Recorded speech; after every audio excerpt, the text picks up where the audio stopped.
नमस्ते, मैं डॉक्टर शारिका रॉय। अब आपको थर्ड एपिसोड में ये बताना चाहती हूँ कि जब आप कंसीव कर चुकी हैं तो आपको डाइट में क्या क्या खाना चाहिए, एक्सरसाइज किस तरह का करना चाहिए, कैसे आपका रहन सहन होना चाहिए।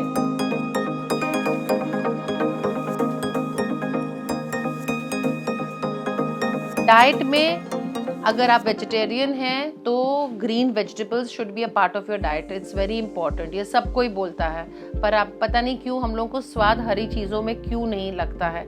ये सब अगेन इन द माइंड है।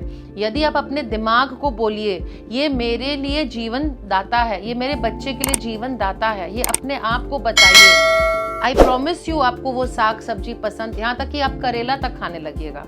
ये हम अपने आप ही को कन्विंस नहीं कर सकते हैं। The fact remains. और हम लोग दूसरों को कन्विंस करते हैं। हमेशा हम चाहते हैं कि वातावरण मेरे मुताबिक चले, और ये बहुत बड़ी गलती हम शायद अपनी जिंदगी में भी किए हुए हैं। हम दूसरों को बदलते रहते हैं कि नहीं ये सत्य है, ऐसे जीना चाहिए।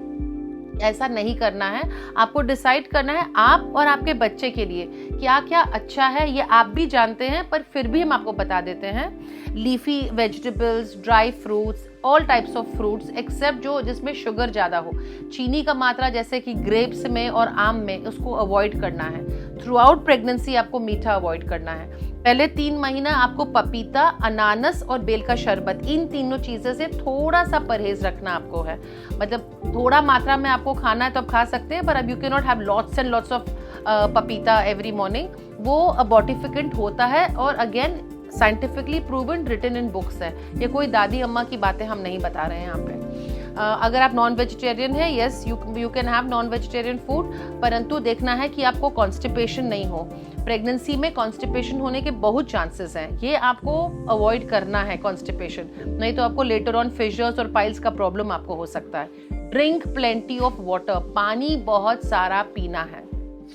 पेशाब में दिक्कत हो सकती है बहुत सारे पेशेंट्स को जिनको रेट्रोवर्टेड यूट्रस, इनका यूट्रस पीछे की तरफ गिरा हुआ रहता है, तो उसके लिए आपको डॉक्टर से कंसल्ट करना होगा। कुछ चीज़ें हैं जो वो मेडिकेशंस देंगी और रहन सहन समझाएंगी जिस तरह से ये प्रॉब्लम से निजात आप पा सकते हैं। रही एक्सरसाइज की बात, किस तरह से सोना है, आप पहले 3-4 महीना चित भी चाहें तो आप सो सकते हैं यदि आपको रेट्रोवर्टेड यूट्रस का प्रॉब्लम नहीं है, मतलब पेशाब में प्रॉब्लम नहीं हो रहा है। और 4 महीने के बाद हमेशा किसी भी करवट आप सोइए। लेफ्ट लैटरल करवट बोला जाता है सबसे अच्छा है, परंतु कोई ऐसा रूल नहीं है कि उसी में ही सोना है। आपको डायरेक्टली सुपाइन पोजीशन, मतलब पीठ के बल नहीं सोना है, क्योंकि आपका जो भारी यूट्रस है जिसपे बच्चा है, वो आपका जो मेन ब्लड वेसल है जो ब्लड सप्लाई दे रहा है आपके बच्चे को, उसको आप दबा देंगी और बच्चे को अच्छा ब्लड सप्लाई नहीं मिलेगा, उसका ग्रोथ अच्छा नहीं होगा और दिक्कत हो जाएगी। तो इसलिए हमेशा किसी न किसी करवट पे सोइए। आजकल बहुत अच्छा प्रेगनेंसी पिलोज भी मिल रहे हैं जो लंबे पिलो हैं, तो वो आप अपने बगल में रख के एक टांग, जो ऊपर वाला टांग है उसको फोल्ड करके पिलो के ऊपर, तकिए के ऊपर, दूसरा टांग को सीधा करके आप सो सकती हैं। एक्सरसाइज स्पेशली इम्पॉर्टेंट है, बैक मसल एक्सरसाइज। हर गर्भवती औरत को अपने कमर का बहुत ध्यान रखना है। झुक के काम नहीं करना है, भारी सामान नहीं उठाना है। यदि कोई भी सामान उठाना हो तो नीचे बैठ जाइए और तब बैठ के उठिए।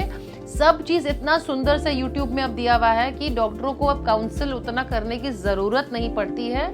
And I am very happy कि आजकल मीडिया कवरेज इतना अच्छा हो रहा है, जानकारी इतनी मार्केट में है, और खुशी की बात यह है कि पेशेंट लोग अवेयर होना भी चाहते हैं और ये लोग अपने प्रेगनेंसी को अब ज़्यादा सीरियसली ले रहे हैं। और ये मेरा पूर्ण विश्वास है कि हम लोग का नेक्स्ट जनरेशन बहुत ज़्यादा अच्छा होगा, क्योंकि अब माताएं भी बहुत कुछ समझ रही हैं, सीख रही हैं, और सेल्फिश कम हो रही है कि बस ये औलाद मेरा ही है और सिर्फ मेरे लिए है। वो समझ रही हैं कि ये हम समाज के लिए, भगवान ने मुझे चुना है समाज के लिए एक इंसान को देना, क्योंकि हर व्यक्ति इस समाज से रोज कुछ लेता है, वायु लेता है, इसका मट्टी से उगा हुआ खाना खाता है, तो उसका भी कर्तव्य बनता है कि वो समाज को कुछ वापस दे।